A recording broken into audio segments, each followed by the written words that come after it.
So you do. It would have been easier working on the house. Yeah. It'd been a whole lot. I'd saved a whole lot of money too. All righty, it's 4:30 PM. I'll go ahead and call this meeting to order. We'll begin with a quick roll call. Mr. Barton? Here. Mr. Freshour? Here. Dr. Miller? Here. Mr. Chapman? Here. Dr. Bennett? Here. Good to go. If everybody will stand for the pledge. Dr. Miller, you want to lead us? I pledge Allegiance to the flag of the United States of America and to the republic for which it stands, one nation, under God, indivisible, with liberty and justice for all. Okay. We have no delegations at this time, so that'll bring us into new business. And we'll start with consideration of and possible action on an order directing an election to be held on May 12th, 2026 for the purpose of submitting to the voters of the Gilmer County School District a proposition for an additional school levy for general expenses of operating the public schools of Gilmer County, West Virginia. Dr. Manning.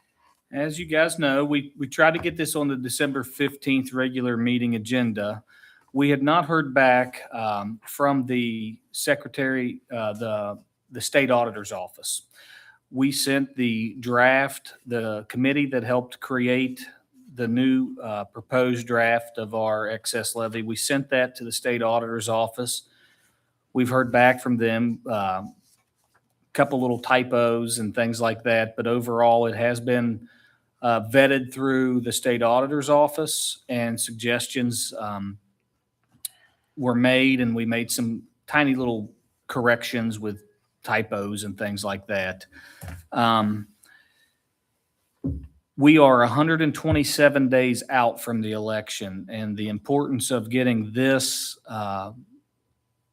going now is before 100 days out, we would like to provide the circuit clerk notice through a letter that says, this is what's been voted on by the Gilmer County Board of Education, and we plan to run the excess levy that is expiring, our current excess levy. This is a continuation of our current excess levy, and it's expiring in 28, but the elections aren't held in 27, so it's got us a year before that because there's no election on odd years. And Dr. Manning, it does go to the county clerk, not the circuit clerk, correct? Just for Excuse me, yes. clarification. The county clerk. It goes to the county clerk. We've also prepared a letter that goes to the county clerk and the county commission, just to give them heads up. We're the levying body, so when you guys do vote, we are voting to approve that to go out on the ballot. And then for the next 100 days, we work with the county clerk to do that. We have to get the balloting information. We have to coordinate with them to get it placed on the ballot. We have to put out notices in the newspaper. We have to have 2 legal advertisements in the local newspaper. So there's several different things there that we have to do in order for us to meet that timeline, and the recommended timeline is 100 days. So just setting outside of that timeline, it was kind of imperative that we get this and get it before the board so you can make a decision on it. First, I'd like to just go down a little bit about this current excess levy that we're proposing. Our current levy passed May 10th, 2022, and it runs through June of 2027. Due to that law change of elections only taking place in even years, it's made us do this work a year earlier than what we would have normally done it. And the passing of an excess levy by the voters would mean that we would maintain excess levy funds that we currently have had for over 30 years in Gilmer County, from July of 2028 to July of 2032. Some of the components that I wanted to highlight, the 2028 through 2032 excess levy, it does not raise taxes. The same rate that was voted on at a previous levy, and the levy before that, this is the same tax rate. And you can see the rates in cents per $100 of assessed value. And it would be through the fiscal years of July of 28, July of 29, July of 30, July of 31, and July of 32. And it's class one property, $7.84, class two, 15 with 68 cents, and then class three, 31, 36, and class four the same. And those are the exact same. I brought a copy of our past levy, the last levy and the levy before that. These three proposed levies, that two of them have passed, and this one, it's been the same. It was reduced during that 2000, I believe it was 12. It was reduced to a 35% levy. So those have already been reduced once in 2012. And the thinking was that we had 5 schools and we dropped to 2 schools, so that we reduced the levy to our current rates. So as far as the levy rate, we are not increasing any type of rate with this levy. It's the same rate that we have had and have had for the last 2 levies. I wanted to make that fact known before you went into voting on it. The money that we levy with this excess levy is the same as the previous excess levy.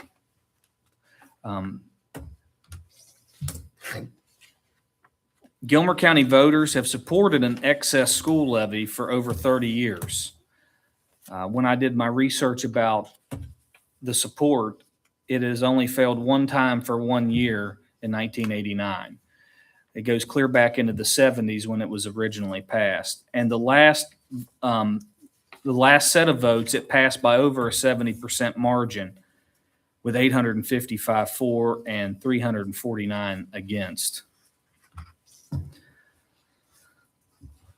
One of the things that I think everybody is eager to see is where the funding goes. And so I've tried to make funding buckets here that you'll see in this handout. And I've got a handout here for the board members to take with them.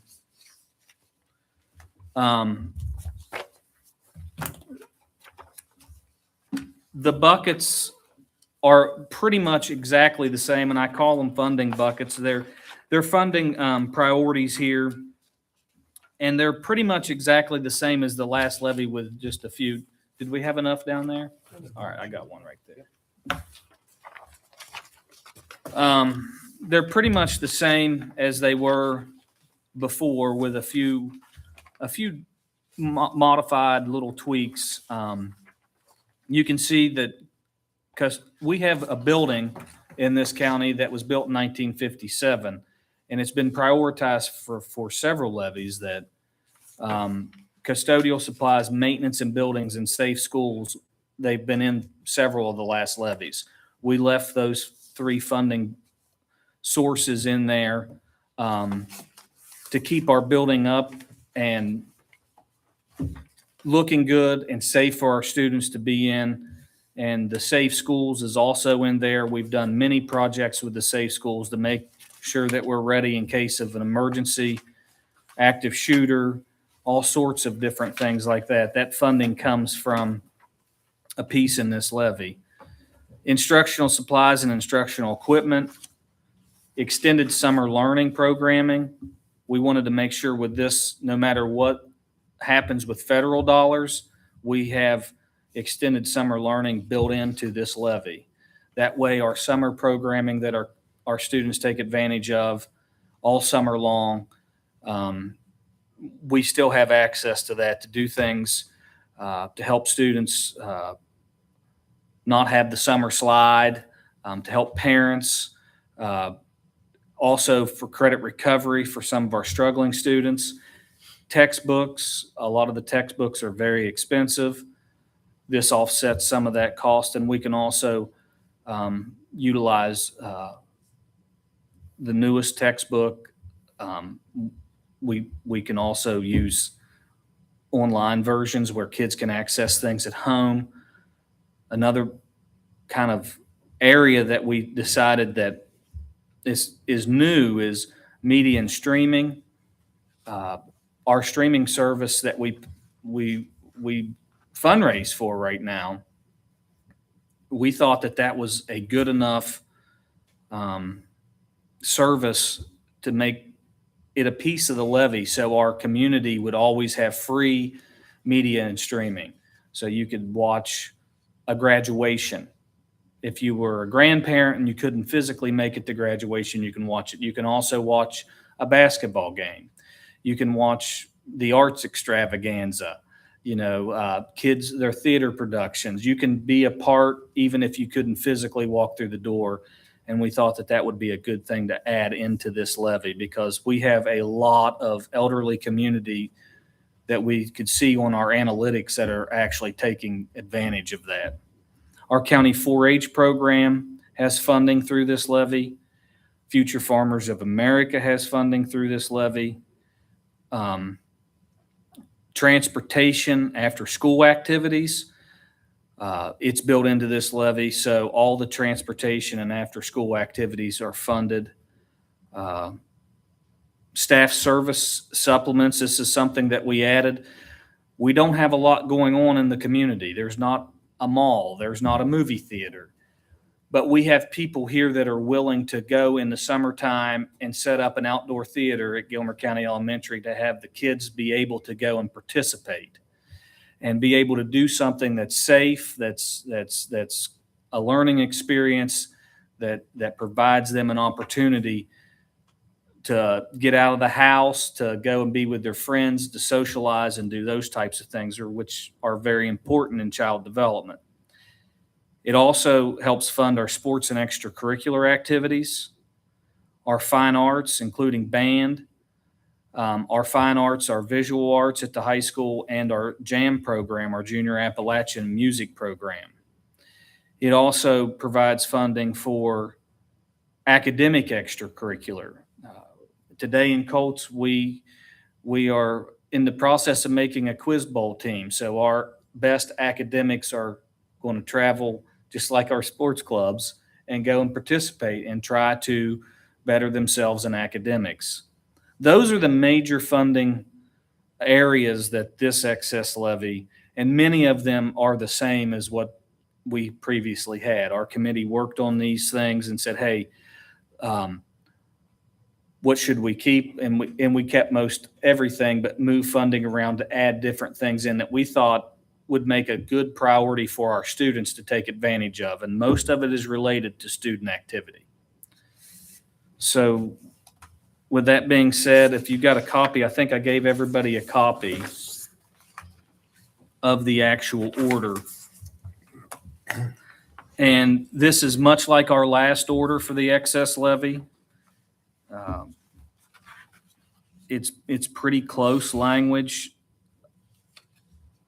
to the last order, and you'll see there that the election will be held May 12th, 2026. It gives a list of dates that the levy runs through.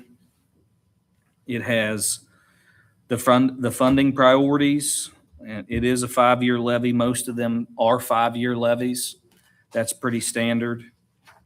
And then it goes down through the funding areas. And the first is to provide funding for repair and maintaining school facilities, utilities, purchase of necessary custodial supplies and equipment, custodial contracts, and you'll see those things built in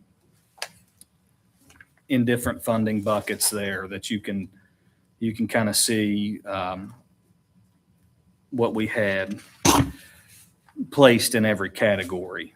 The second one is to provide funding for supplies, supplemental textbooks, workbooks, fine arts, media streaming, as well as community information through Project Connect, vocational learning, extended curriculum costs, restore supplements to county support organizations, co-curricular and extracurricular staff participation. That funding bucket's at $391, and you can flip over and see all of the different areas there that we put funding in, instructional equipment, 43,000, supplies, 35,000, fine arts, 30,000, several different areas there. 4-H, we would annually give our 4-H program 28,000 to make sure that our kids had that kind of extended learning. FFA, 10,000.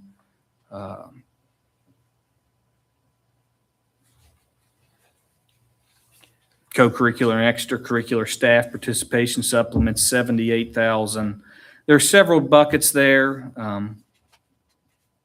And if you got questions, I can answer. The last area is to provide funding for costs related to extracurricular secondary elementary school programs. So it's extracurricular for secondary and elementary school, including transportation, academic extracurricular programs, after-school tutoring, an alternative learning center, extended year band program, elementary and secondary sports, and you'll see that secondary extracurricular activities, there's 148,000. Band, there's 11. Elementary extracurricular activities, there's 18. There's substitute costs built into this. That academic extracurricular, we built $12,000 in a year to maintain those types of those things. And of course, our ALC and extended year bus, 58,000. So that chunk is 372,000. And then the rest of this goes down to the total necessary to carry out the above purpose over the fiscal years, and it has the actual amount. It'd be $5,088,350, or a sum of $1,017,670 annually. And then it goes down through the property rates, and it breaks down what each one of those property values are for class 1, 2, 3, and 4. And then if you flip over to the next, it's the official ballot. The official ballot's already there. Hopefully we can say that we entered this on January 5th. We adopted it with your approval. And then it's kind of set up, the official ballot's kind of set up the same as the beginning part of the order. And it's got those same funding buckets, the same amounts, the same information with, of course, instructions to voter, and it has for the levies, against the levies on the ballot. I had someone ask me a question about the Career Center, but would our levy affect the Career Center since it's We have fiscally Calhoun's? $22,000, I think. We have vocational funds. So that can be used just for our Career Center students? It can be used for or- any vocational learning. Okay. So vocational learning is built into there. And let me see where that's at. Secondary vocational, there's $22,000 there. Okay. And if I'm not mistaken, from our last Career Center meeting, Gilmer County is not paying, we're not expending any expenditures there. I wondered how that would work because Yeah. of the, Yeah. because fiscally it's She, Calhoun's, but at the present time, they're not asking us for funding. They are self-sustaining. Okay. That's could change, but at the present time, they are self-sustaining. But we have vocational programs at the Career Center. We also have vocational programs at the high school. mhm. So, there's lots of different things that we do with that vocational funding, including the meat lab that we have at the high And school. this, these amounts, are they set in stone or, I mean, will we spend, say, for FFA, will we spend $10,000 there guaranteed, or can that vary? That, we usually stick pretty close to where that funding bucket's at, correct, Ginger? Yeah, the individualized areas, the 3 areas, Mhm. we have to meet and report on those. But The not breaking it The down. details in between, we do stay really close to, but there's no requirement of law. Okay, I just wondered because, if you find maintenance to be less or something, can you spend that, Yes. on something else within that As long as category? it's Is covered it's in the that category, in that category. That's what's audited, Okay, the category itself. all right. Is there any other questions? Any other questions? Mr. Barton? I was just going to say with what you were talking about there, if I'm, so people might understand if I'm correct, for instance, for the first one, this $391,000, that money is going to be used in that category. I can't take it and go build Exactly. a building with it. Can't do it. It's protected in that line. So if somebody's watching and, well, they do it and they can move it. No, that, in that area, it's gonna be there. Yeah, we've actually tried to make the categories reflect, lots of places do not put nearly this much information. It's just more of a broad category. We've included these things in here so we can kind of budget out what we think everybody would need and how it would impact the students the best. And that's the one And the reason community. voters in Gilmer County Just have, over the years have passed, because it is very specific as to where money's, Very Money. detailed as to where their tax Yes. dollars are going. exactly. And it looks like that will be part of the ballot. Will tell you exactly where the tax dollars are going. Any other questions? I don't have a Dr. question, but a comment. Sure. Just, a lot of people, when you start talking about levies and taxes and times are tougher at times, that this is an excess levy, but it's not a new excess levy. Right. And it has changes and it's not the same levy. The money, we are filtering that money into different buckets, so to speak, for our school system and to better, affect the kids in the community in our county.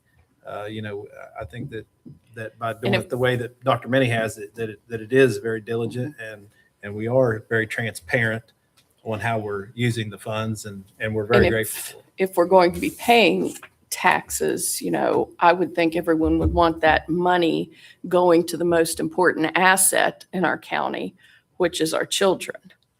You don't get doctors to come back to Gilmer County unless they were raised here. You don't get future veterinarians to come back to Gilmer County unless they were raised here. If we want to have the future growth in Gilmer County, we have to raise our own people. We have to raise our own teachers. We have to put that money into them when they're children to further their education and to make them this a place that they want to come home to. That's An easy way of doing that is a strong school system. That's right. Yeah, you That's go the in a number school one district, way. yeah. Do you want to live Strong in school system, the- strong the academics. neighboring county Mhm. that is turning out a good product or? Well, you look at the That's- prison, you look at how many people at the Yep. prison live out of Gilmer County. Yeah. And that's a. And one of the number one reasons they cite for that is the education has been poor in the last several years. Only now are we, reaching for the top of West Virginia and shortly the nation. And a strong education system is the only way that, number one, we're going to grow our own, and number two, we're going to attract people to come here. So to me, this is the best investment anyone could make in our children. Totally agree. Dr. May, you can continue. if you- So the next steps, of course, the board approval of the excess levy. And I've got that circuit. It needs to be county. I don't know why I get those confused. We got to present the letter to the county clerk, send a copy of the levy call, the finalized version to the Secretary of State's, the state auditor, and develop partnership and funding material. and get the legal advertisement ready for the newspaper, and then prepare for election day and vote canvassing. One of the things that I wanted to, and I did this research, that I wanted to highlight to not only you all before we pass this, but I also wanted to highlight it to the community.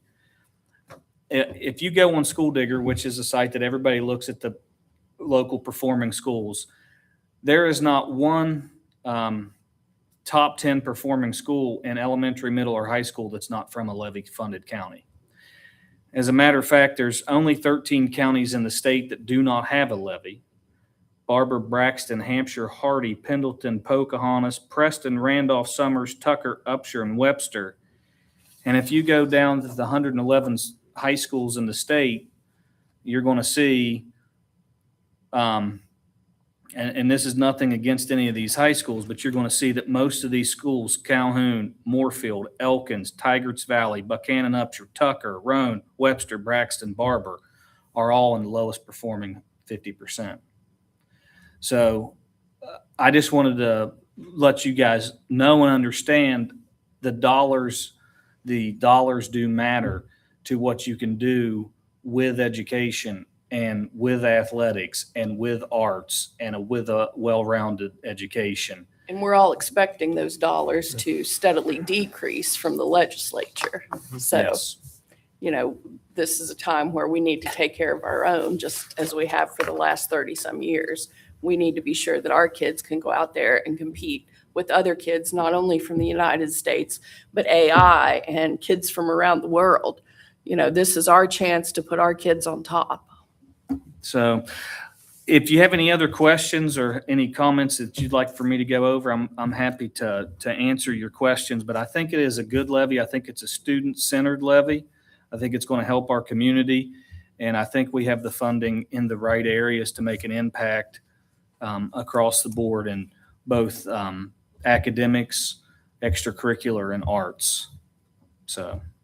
Do you have a recommendation? You have a I'd comment? I'd make one other comment to the taxpayers. I dug out my taxes today to see what the levy would cost me. Cost me $20 a month. I have no kids here. I have no grandkids here, but I do have 700 kids that I'm possessive, so they're mine. But what does that cost me? Dr. Miller won't like this, but it costs me one Poker Red Man a month and one Coke. That's what it costs me out of my wallet to do this. And so, you know, it's you'll spend more on that buying pencils and paper and stuff for your kids if you don't pass it. Which the levy covers, Yeah, classroom supplies. yeah. So it's a win-win for everybody. And I'd like to, again, thank the levy committee, Dr. Minnie and the committee for, again, the hard work in getting this put together, the presentations and things and the, you know, the offices that it needed submitted to. You know, the more we work together as a team and can provide, you know, an opportunity like this for our students, you know, it's a great thing to support. And I'm totally in favor of getting this passed and moving on. Do you have a recommendation for us, Dr. I Minnie? recommend making a motion to approve the levy order directing an election to be held on May 12th, 2026 for the purpose of submitting to the voters a proposition for an additional school levy for the general expenses of operating public schools of Gilmer County, West Virginia. So moved. Second. Okay, it's been properly moved and seconded to accept the superintendent's recommendation to approve the levy order directing an election to be held on May 12th, 2026 for the purpose of submitting to the voters a proposition for an additional school levy for general expenses of operating the public schools of Gilmer County, West Virginia. Is there any further discussion or amendments to that main motion? Hearing none, all in favor say aye. Aye. Any opposed? Any abstention? Motion carries. All right. I have two questions. Can I ask them? Yeah, sure. What was that website? School digger. School Digger. School Digger? Yeah. Mhm. Okay. Yep. And what are the three main categories? You have Dr. Min? Yeah, they're Yeah, you can just have a copy if that makes it easier, Yeah. because they're not It's really under named number there. one. School A, B, and C. facilities, yeah, supplements. Yep, like your big books, chunks, your fine big arts, media written paragraphs, streaming, or, yeah. Okay, yep, not a problem. extracurricular. All right, so let me get back to the agenda. I done lost it. Yeah, that's one thing I don't like about this new system. I think it's. Okay, so we have discussion or possible action regarding selection or reappointment of a superintendent for a term to begin on July 1st, 2026. Do I have a motion to go to executive session? Let's see, it's gonna be personnel. Yeah. I move pursuant to 6-9A-42 of the West Virginia Code that the board go into executive session to discuss personnel and personnel matters which, if discussed in public, might adversely affect the reputation of any person. Second. All right, it's been properly moved and seconded to go to executive session to discuss this action regarding selection or appointment of superintendent and personnel. Is there any further discussion or amendments to that main motion? Hearing none, all in favor, say aye. Aye. Any opposed? Any abstention? Motion carries.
Hillary say it again.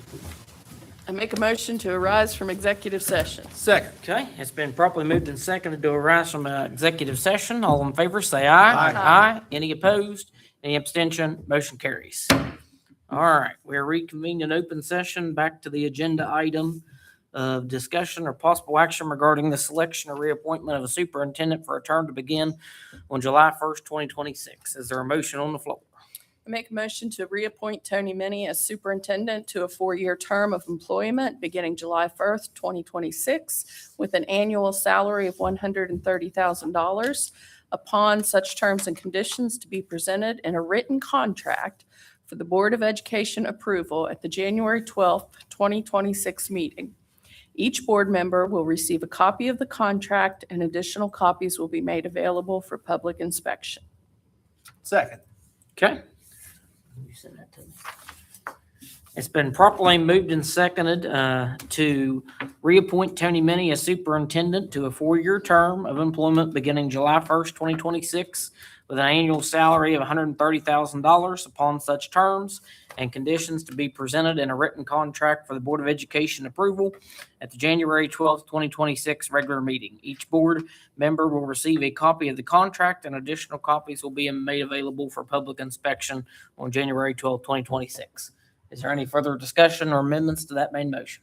And I'm just going to preemptively say that the superintendent's contract and salary is in no way related to the levy. And the way that we came up with that amount is the same way that we came up with that amount the first time we hired Dr. Minnie, and that is by looking at superintendent salaries for the surrounding 5 counties, and we averaged those salaries. So just in case anyone was wondering how we came up with that amount. Okay, any other comments? Hearing none, all in favor, say aye. Aye. Any opposed? Any abstention? Motion carries. Do I have a motion to adjourn? So moved. All right, is there a second? Second. It's been properly moved and seconded to adjourn the meeting. All in favor, say aye. Aye. Any opposed? Any abstention? Motion carries. Meeting adjourned.